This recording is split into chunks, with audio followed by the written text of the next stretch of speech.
పోటీ చేస్తుందో గ్లాస్ గుర్తుకి ఓటేయాల్సిందిగా కోరుకుంటూ నేను సెలవు తీసుకుంటున్నాను. భారత్ మాతాకి సరిపోలేదు, గట్టిగా రావాలి. భారత్ మాతాకి, భారత్ మాతాకి. జై హింద్. ఇప్పుడు రాయలసీమ నడిబొడ్డున నడి ఆడినటువంటి అన్నమయ్యను తిరిగి ఆడినటువంటి ప్రాంతానికి చేసినటువంటి భారత ప్రధాని, కరోనా కష్టాల నుంచి కాపాడిన వ్యక్తి, 370 ఆర్టికల్ ని రద్దు చేసినటువంటి వ్యక్తి, ప్రపంచ నాయకుడు నరేంద్ర మోడీ గారు మాట్లాడతారు, అనువాదం మాధవ్ గారు చేస్తారు.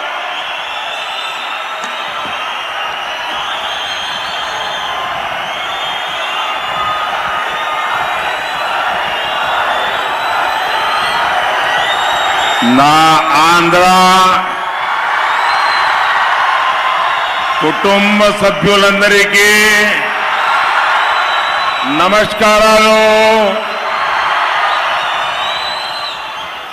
मैं तिरुपति वेंकटेश स्वामी को श्रद्धापूर्वक प्रणाम करता हूं.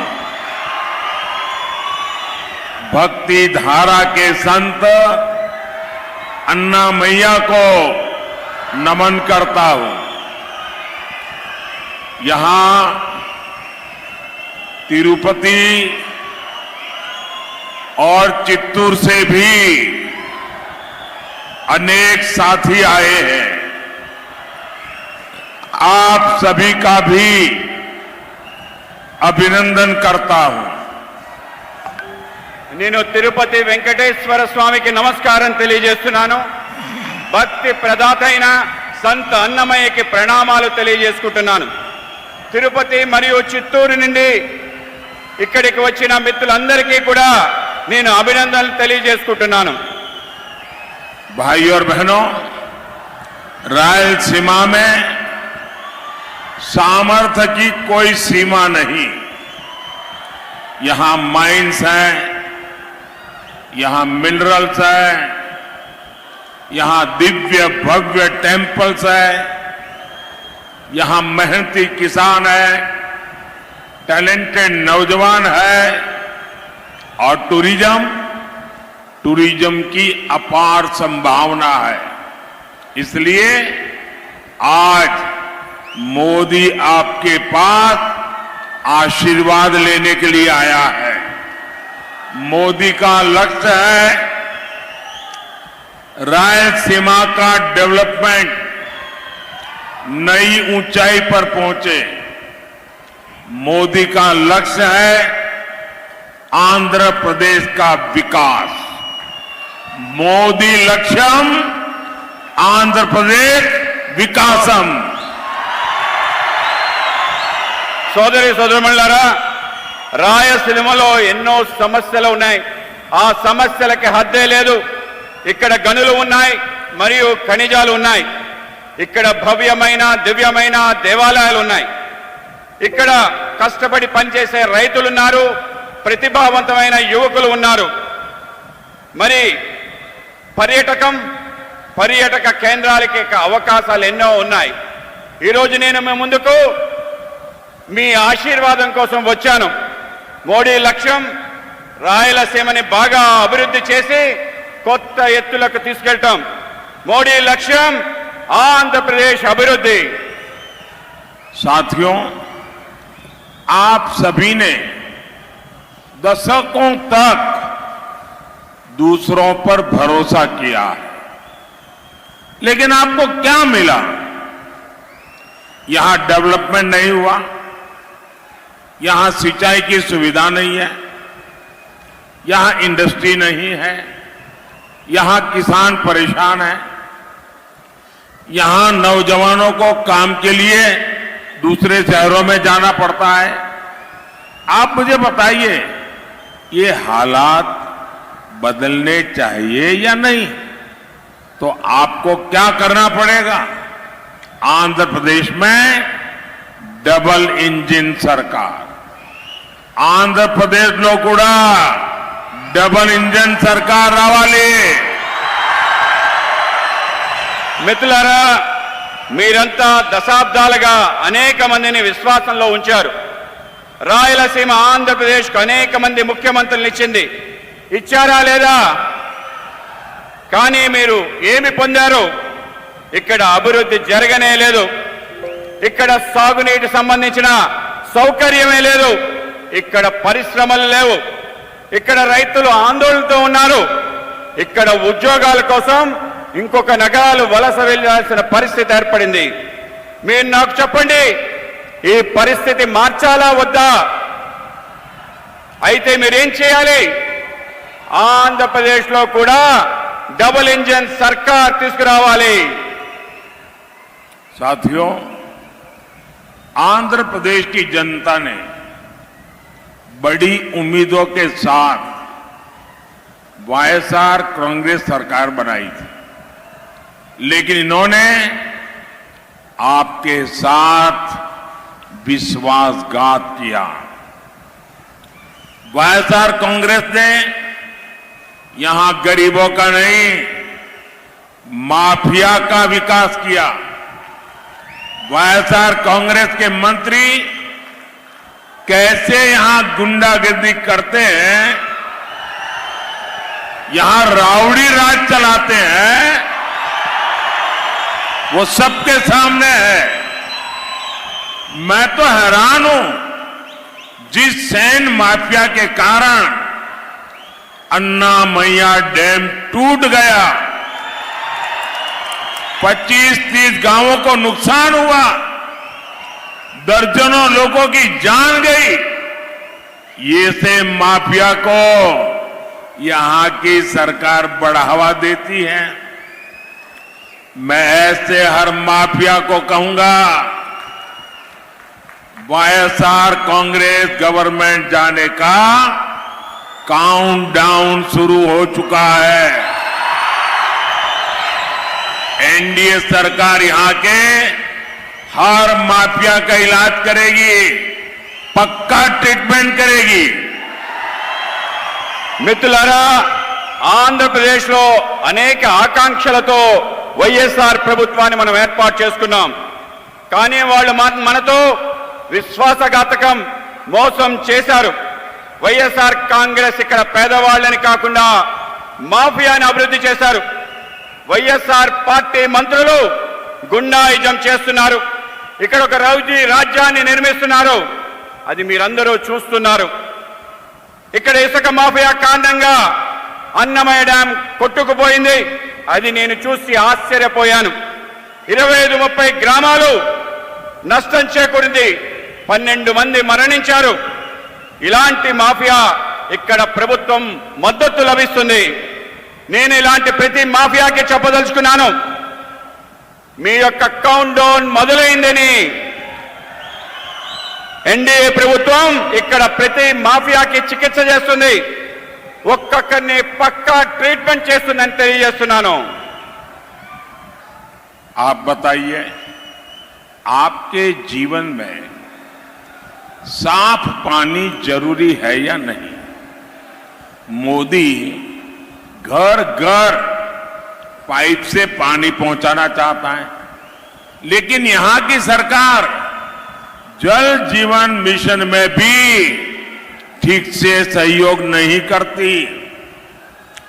पोलावरम प्रोजेक्ट के साथ इन्होंने क्या किया, ये आप इतने सालों से देख रहे हैं। इन्होंने रायलसीमा के किसानों को भी इरिगेशन की सुविधाएं नहीं दी। यहां एनडीए सरकार बनेगी तो सिंचाई के प्रोजेक्ट तेजी से पूरे होंगे। మీరు చెప్పండి, మీ జీవితంలో స్వచ్ఛమైన నీళ్లు అవసరమా లేదా?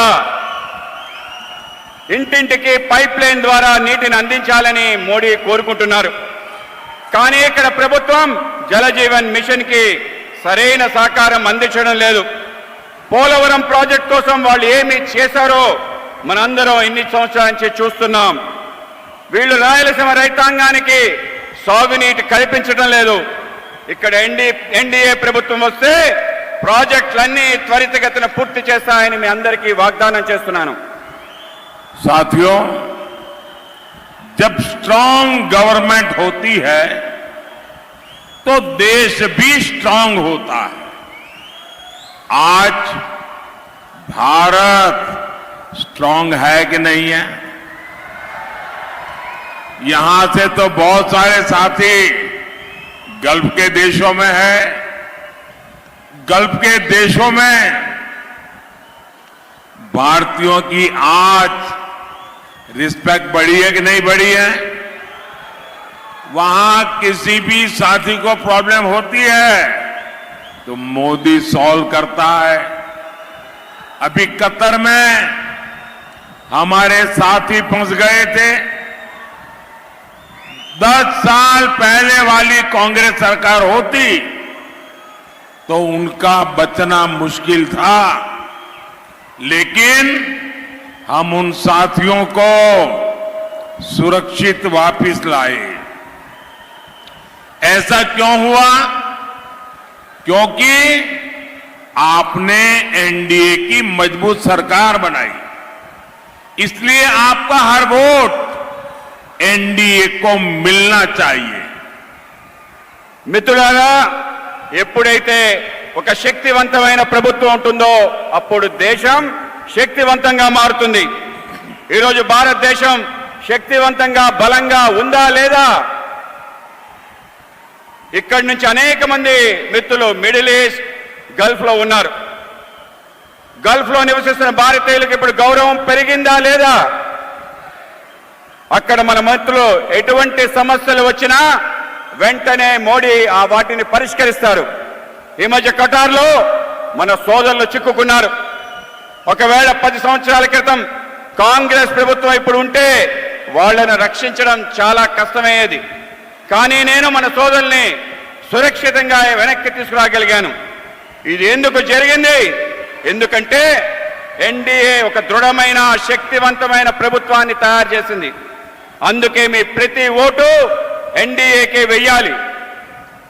साथियों, मोदी नेशन बिल्डिंग के मिशन पर निकला है।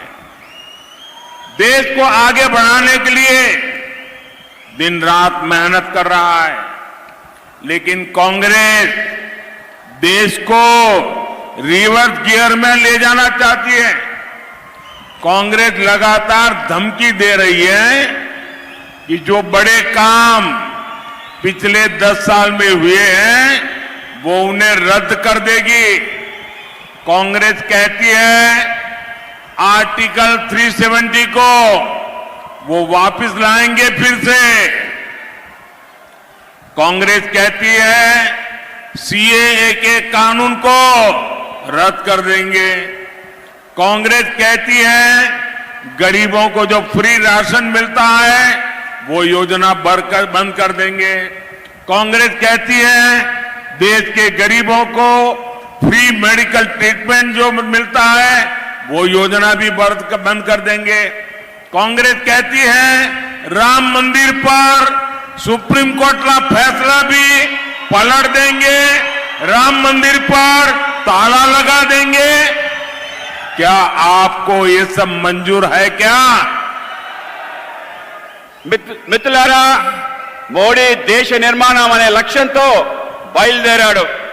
దేశానికి తీసుకెళ్లడం కోసం పగలు రాత్రి కష్టపడి పనిచేస్తున్నాడు.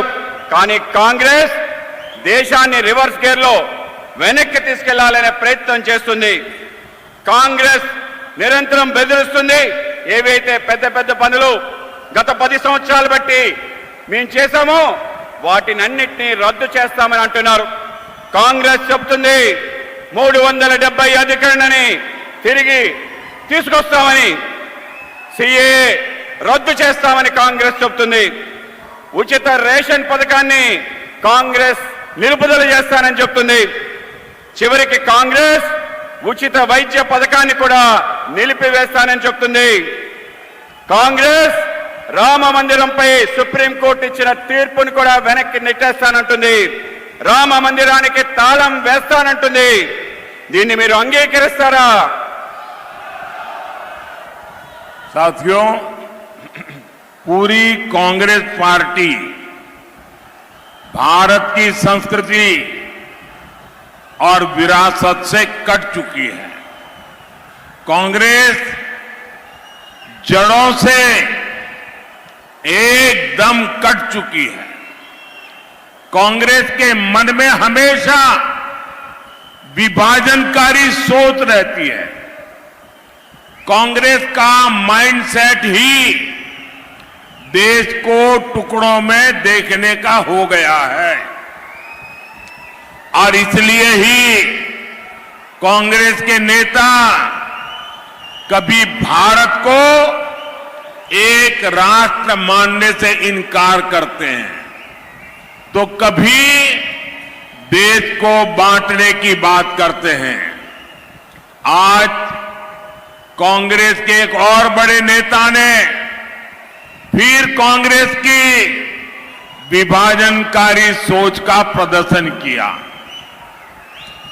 गांधी परिवार के बेहद करीबी और शहजादे के सबसे बड़े सलाहकार ने जो कहा है वो शर्मनाक है।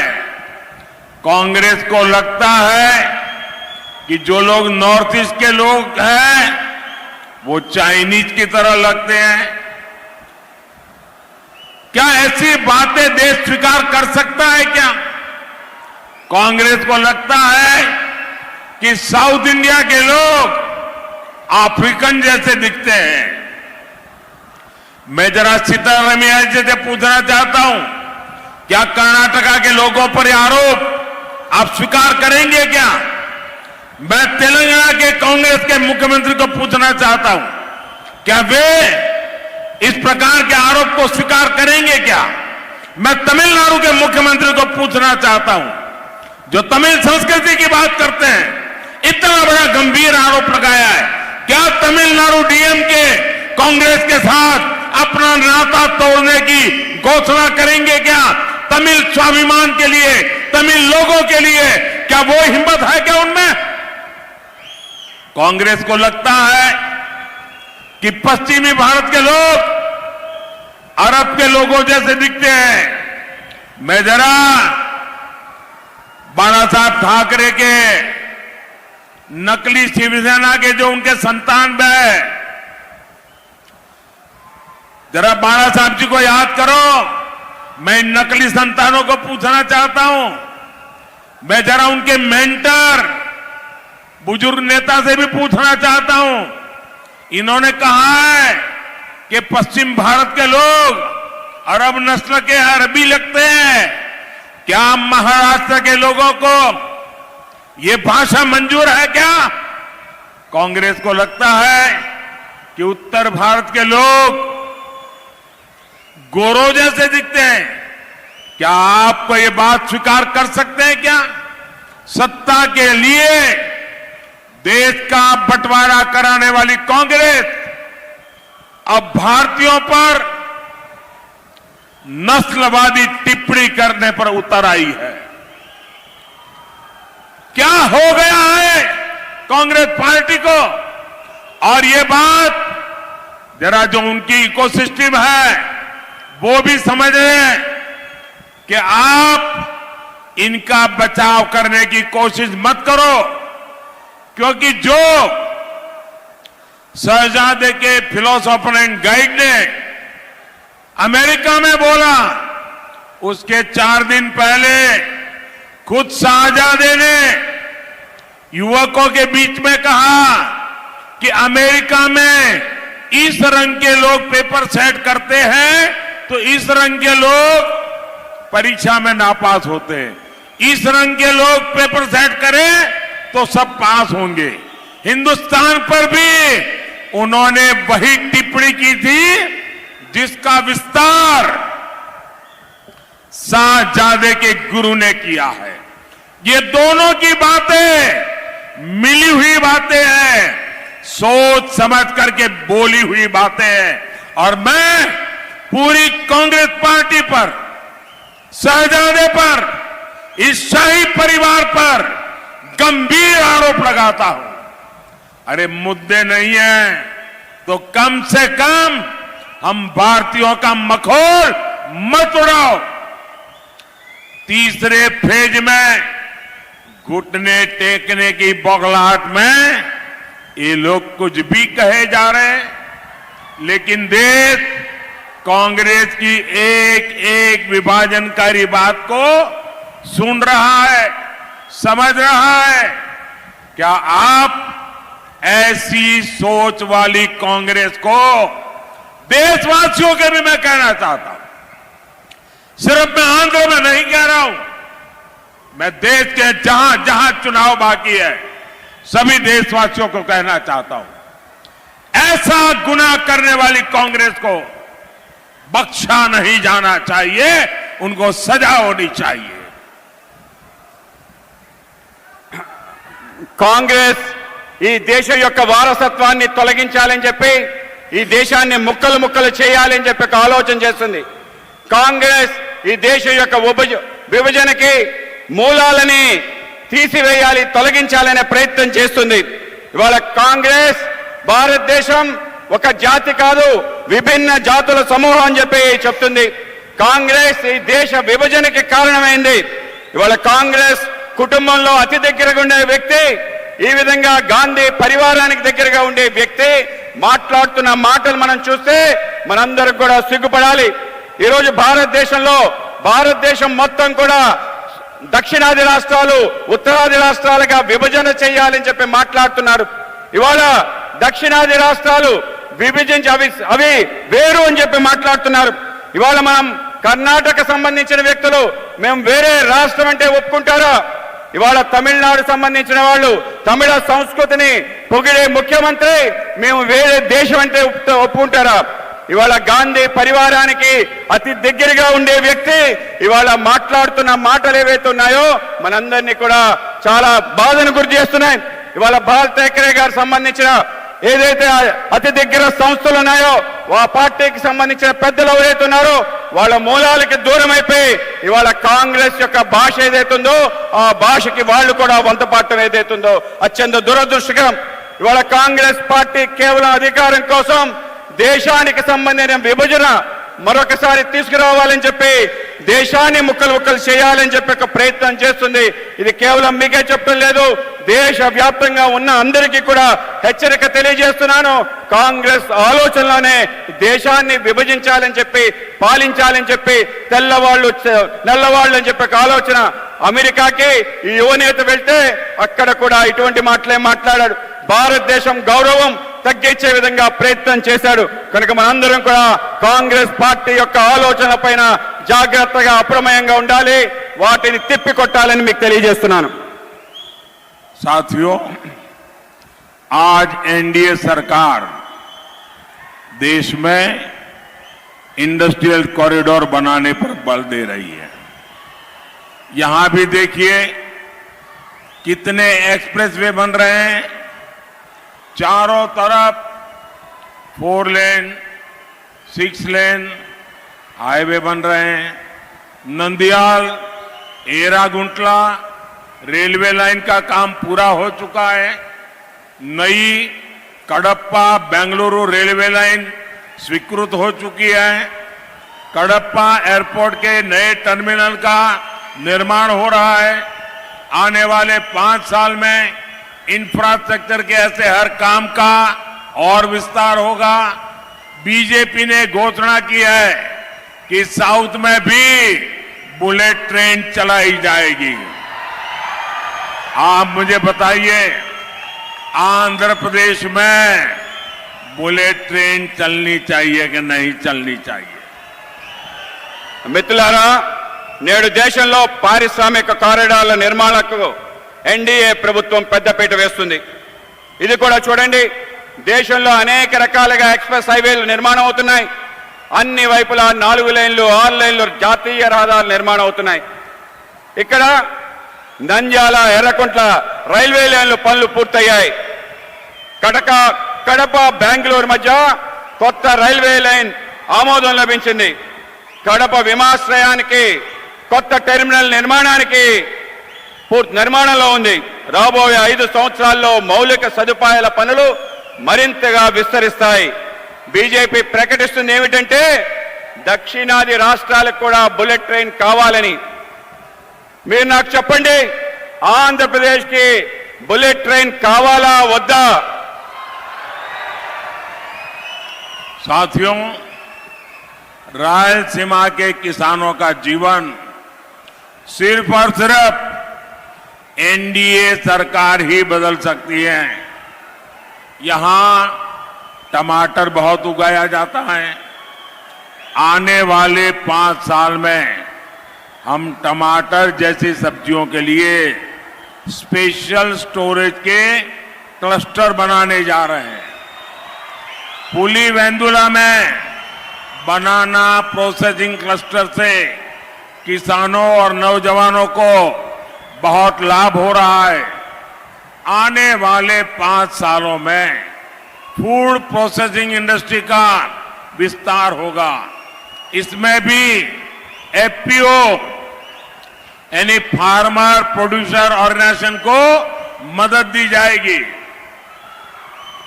మిత్రులారా, రాయలసీమలో రైతుల జీవితాన్ని కేవలం ఎన్డీఏ ప్రభుత్వం మార్చగలుగుతుంది. ఇక్కడ టమాటా పంటను విస్తారంగా పండిస్తారు. రాబో 5 సంవత్సరాల్లో మేము టమాటో మరియు ఇతర కూరగాయల కోసం ప్రత్యేక శీతల గిడ్డంగులు క్లస్టర్లను సృష్టించబోతున్నాం. పులివెందుల్లో అరటి పండు ప్రాసెసింగ్ క్లస్టర్ల వల్ల రైతుకు యువతకు లబ్ధి చేకూరుతుంది.